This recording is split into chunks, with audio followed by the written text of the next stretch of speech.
House and lot, the complete finish upon turnover. 3 bedrooms, 2 toilet and bath, at 1 garage. Sa halagang 45,000 lang ang cash out nito. Meron tayo niyan dito sa Tansa, Cavite. Kaya kung gusto mong malaman kung saan ito, tapusin mo ang video na to at mag-house tour tayo.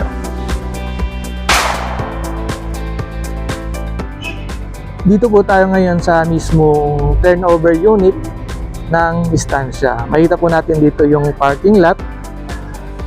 Yan. Ganyan po kalawak yung parking lot niya. Kasya po dyan yung dalawang sasakyan. Pati po dito sa may harap, may space po siya. Nakita nyo po yung design niya na napakaganda.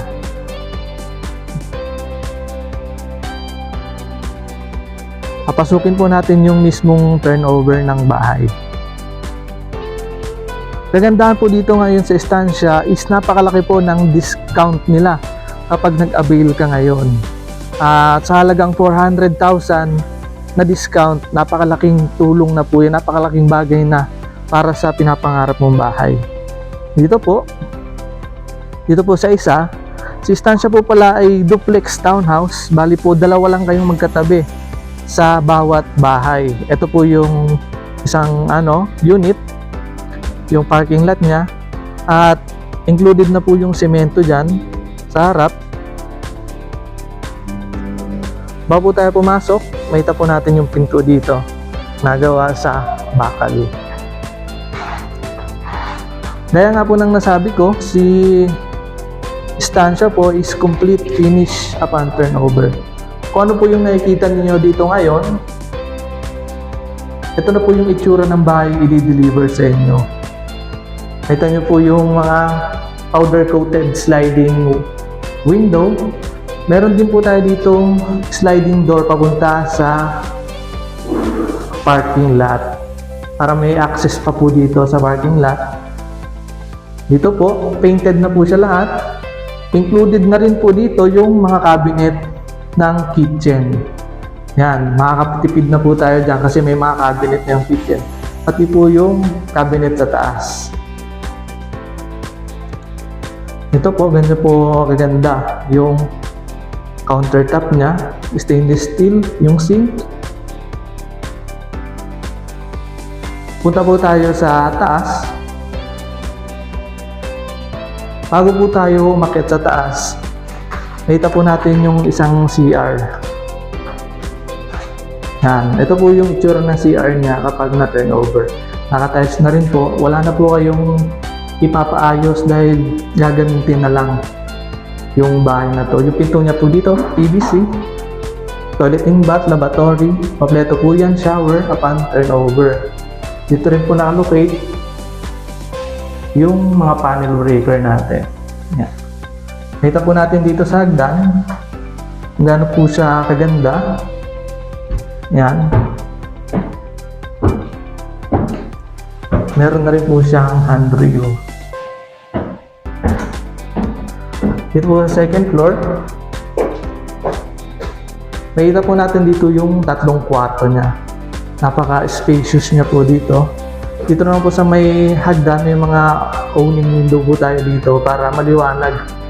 Kahit umaga, hindi na kayo gamit ng ilaw dito.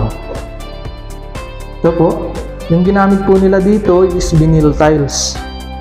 Pero depende pa rin po sa inyo kung ano yung magugustuhan nyong gamitin o papalitan nyo.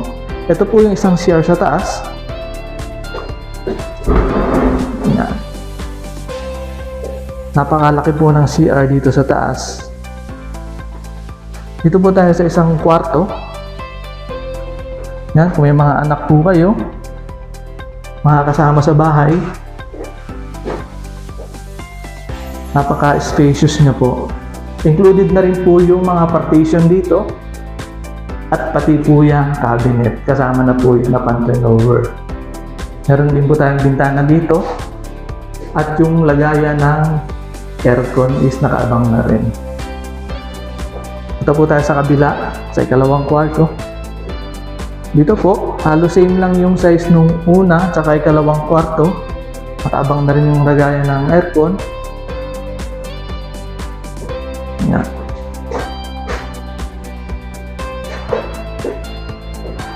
Yan po yung cabinet.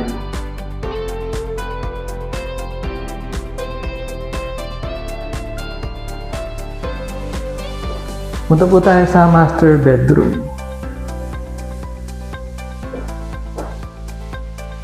Dito po sa master bedroom, ito po, napakaluwag niya. At marami po siyang bintana. Meron din pong access dito sa CR. Yung master bedroom. Ito po, may pinto po siya na access dyan para hindi ka na po lalabas ng kwarto. Ito po yung mga bintana niya para maliwanag po siya. At yung lagayan ng aircon. Meron din po dito ang cabinet na included na rin po. Kompleto na rin po mga electrical fixtures. Lalagyan na lang ng ilaw pag na-turn over sa inyo at gamit na lang ang kulang. Sa halagang 10,000 reservation fee at 14,000 monthly down payment in 12 months, mapapasayo ang property na to.